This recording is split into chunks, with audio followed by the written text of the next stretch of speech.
اعوذ باللہ من الشیطان الرجیم بسم اللہ الرحمن الرحیم الحمد للہ رب العالمین والصلاة والسلام علی اشرف الانبیاء والمرسلین وآلہ الطیبین الطاہرین المعصومین ولعنۃ اللہ علی اعدائہم اجمعین. اما بعد، ناظرین کرام،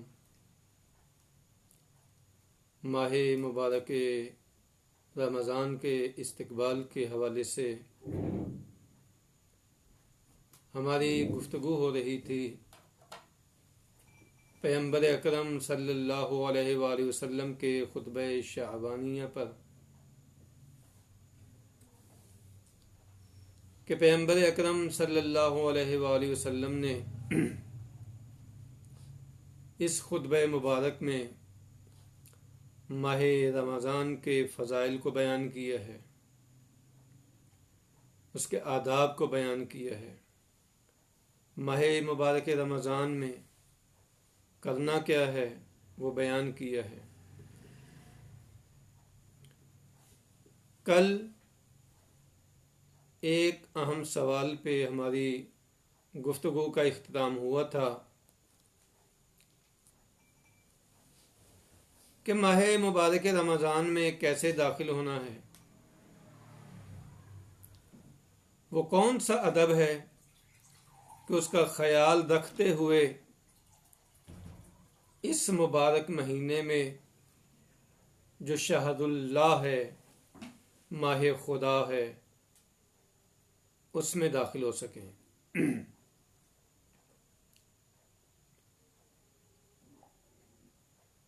پیغمبر اکرم صلی اللہ علیہ وآلہ وسلم ارشاد فرماتے ہیں، جو اگلا جملہ ہے جو اسی حوالے سے ہے، فَاسْأَلُوا اللَّهَ رَبَّكُمْ بِنِّيَّاتٍ صَادِقَةٍ. پس اپنے خدا سے دعا کرو، سوال کرو، جو تمہارا رب ہے، تمہارا پالنے والا ہے، اس سے دعا کرو بِنِّيَّاتٍ صَادِقَةٍ وَقُلُوبٍ طَاہِرَةٍ. سچی نیتیں، پاکیزہ قلب. عزیزو، بہت اہم جملہ ہے پیغمبر اکرم صلی اللہ علیہ وآلہ وسلم کا.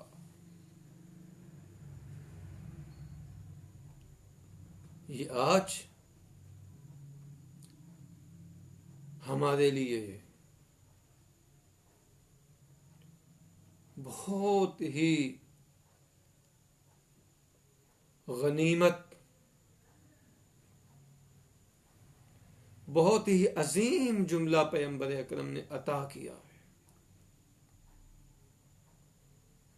سچی نیتیں ہوں گی، پاکیزہ دل ہوں گے، تو پھر انسان مہمان خدا بننے کے لائق ہوگا.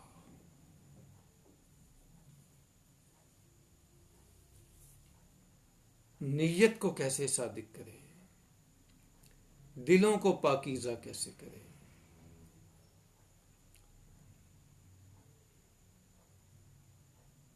نیتوں کو سچا بنانا یعنی یہ انسان خود جانتا ہے. ان الانسان علی نفسہ بصیرہ. انسان اپنے آپ سے زیادہ آگاہ ہے، بہت بہتر جانتا ہے اپنے آپ کو. نیت اچھی بھی ہے، بری بھی ہے. یہی نماز، یہی روزہ، یہی صدقات، یہی خیرات انسان قرب الہی کے لیے بھی انجام دے سکتا ہے اور قرب شیطان کے لیے بھی انجام دے سکتا ہے. یہی نیت ہے عزیزو.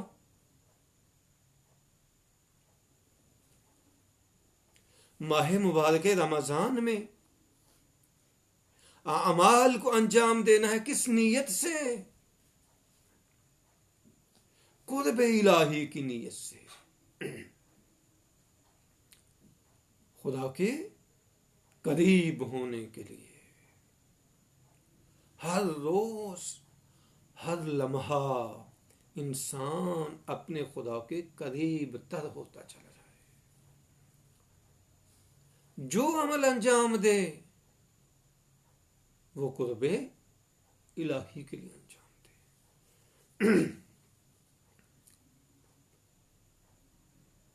لہذا ماہ خدا میں داخل ہونے کے لیے جو سب سے بڑا ادب ہے، اپنی نیتوں کو صادق بناؤ، سچی نیتیں کرو.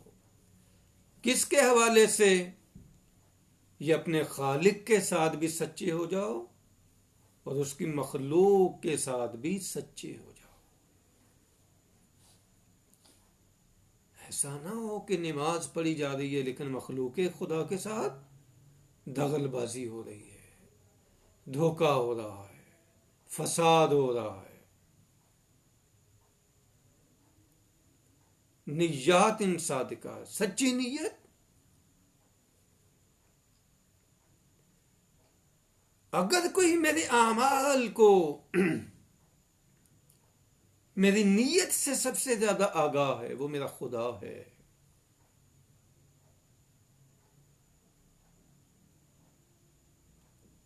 ایک لفظ پڑھنا ہے، وہ کس کے لیے؟ رضا الہی کے لیے. قربتاً اللہ، قرب الہی کے لیے، جس میں ریا کا شائبہ تک نہ ہو. ایسا نہ ہو کہ ماہ مبارک رمضان آ جائے اور اس میں جو اعمال انسان انجام دے، صدقات انجام دے، اس میں کہیں ریا کا پہلو نہ آ جائے. اپنے دلوں کو پاکیزہ بنا لو، طاہر کر لو، ہر قسم کی نجاست سے دھو لو اس کو. طاہر، پاکیزہ. جیسے برتن ہوتے ہیں اس میں غلاظت ہوتی ہے، کثیف ہوتے ہیں، تو ان کو صاف کرنے کے لیے پانی استعمال کرتے ہیں. برتن کو دھوتے ہیں، صابن لگاتے ہیں، لیکوڈ لگاتے ہیں، پانی استعمال کرتے ہیں، برتن چمکنے لگتا ہے. جتنی محنت کریں گے برتن اتنا ہی صاف ستھرا نظر آئے گا، پاکیزہ ہوگا. اس مہینے میں وارد ہونے کے لیے دل کا پاکیزہ ہونا ضروری ہے.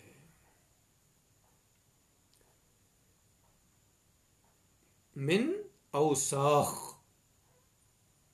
گناہوں کی کثافت سے. گناہوں کی کثافت نہ ہو اس میں.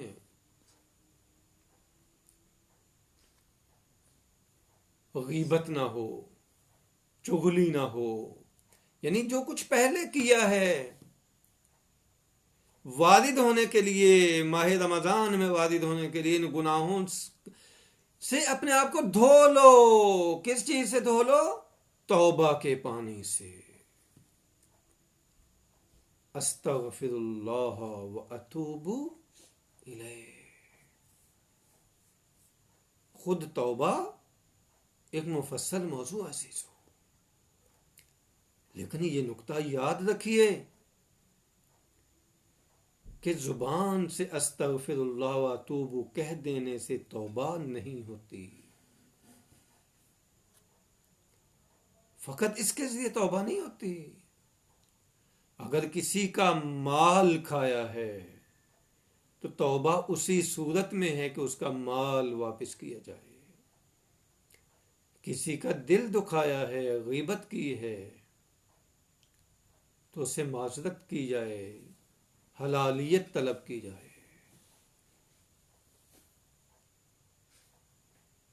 یہ توبہ کے پانی سے اپنے دلوں کو پاکیزہ کرنا ہے.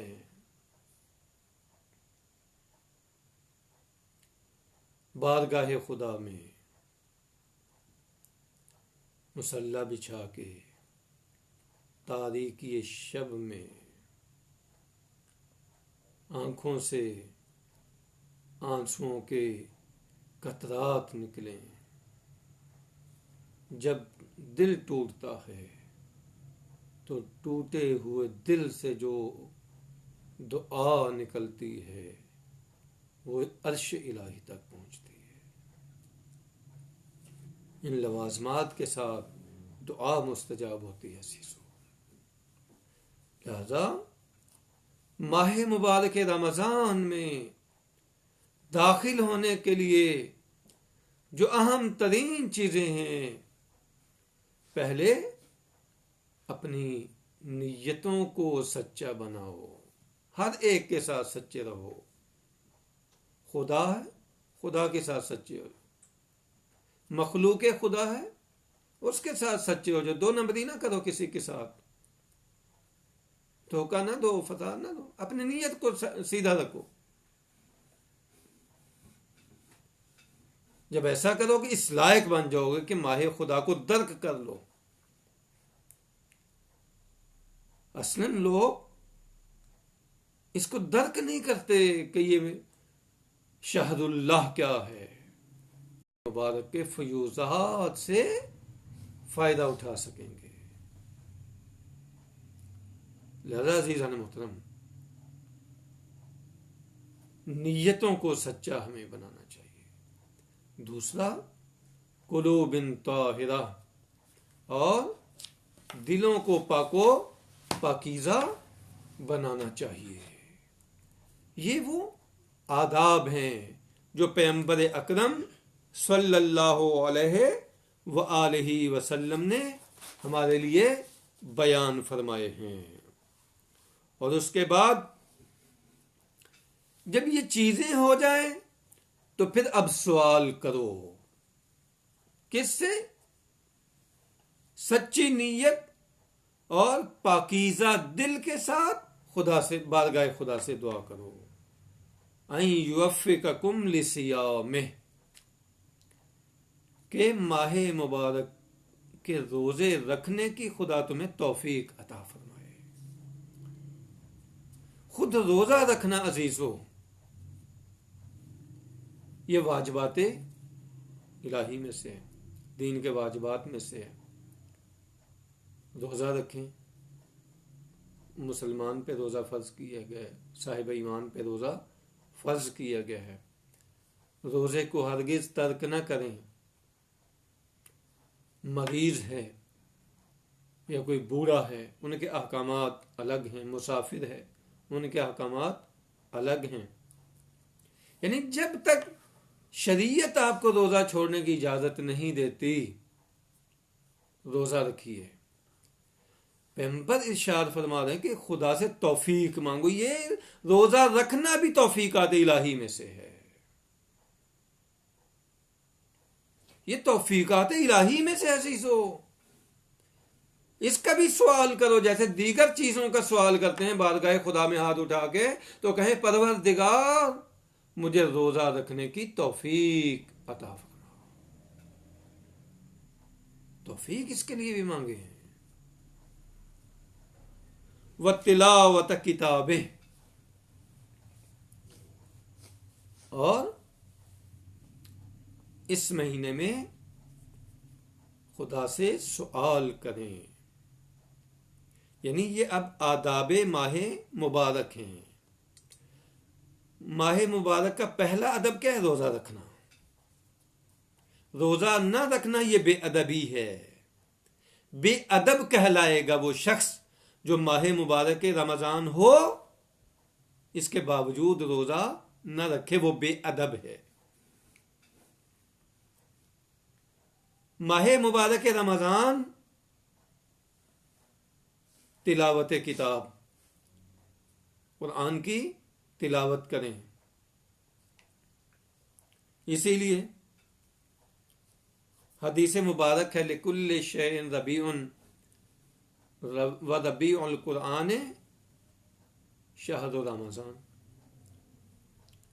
ہر چیز کی ایک بہار ہوتی ہے اور قرآن کی بہار ماہ مبارک رمضان ہے. اس میں کچھ ایسی توفیق الہی شامل ہوتی ہے کہ جس نے سال بھر عبادت نہیں کی ہوتی قرآن نہیں وہ اس کا دل بھی قرآن پڑھنے کے لیے کرتا ہے. یہ توفیقات الہی ہیں. تو زیادہ سے زیادہ کوشش کریں اس میں قرآن کی تلاوت کریں. لیکن جاتے جاتے انشاءاللہ باقی خطبہ کل عرض کریں گے. ایک جو نقطہ ہے جاتے جاتے وہ آپ کی خدمت میں عرض کریں کہ قرآن کی تلاوت کیجئے ضرور کیجئے لیکن کوشش کیجئے ہر روز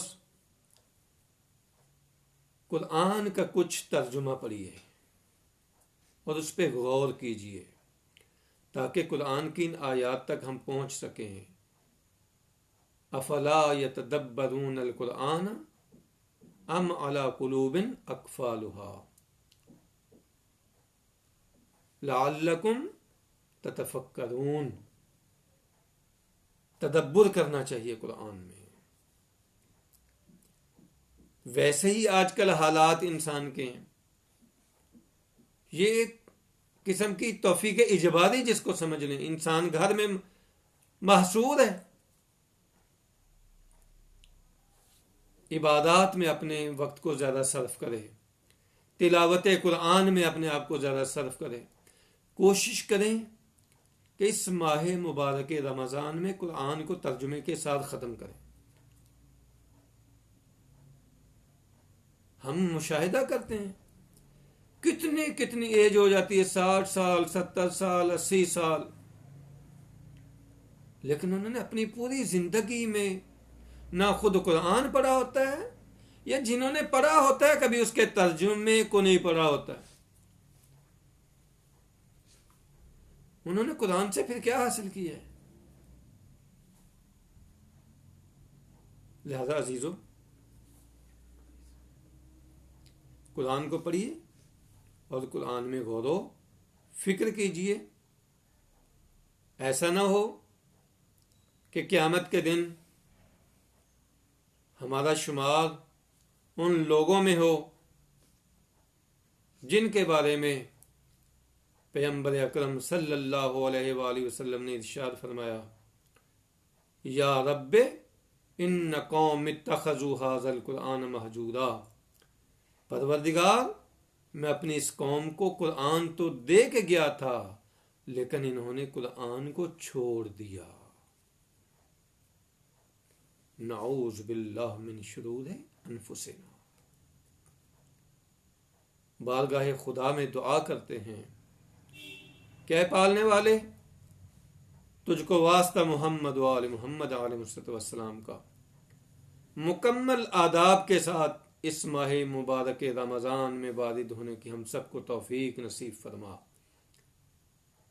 پالنے والے تجھ کو واسطہ محمد و آل محمد علیہ السلام کا اس ماہ مبارک رمضان میں قرآن کی زیادہ سے زیادہ تلاوت کر کے اس میں تدبر و تفکر کرنے کی توفیق نصیب فرما.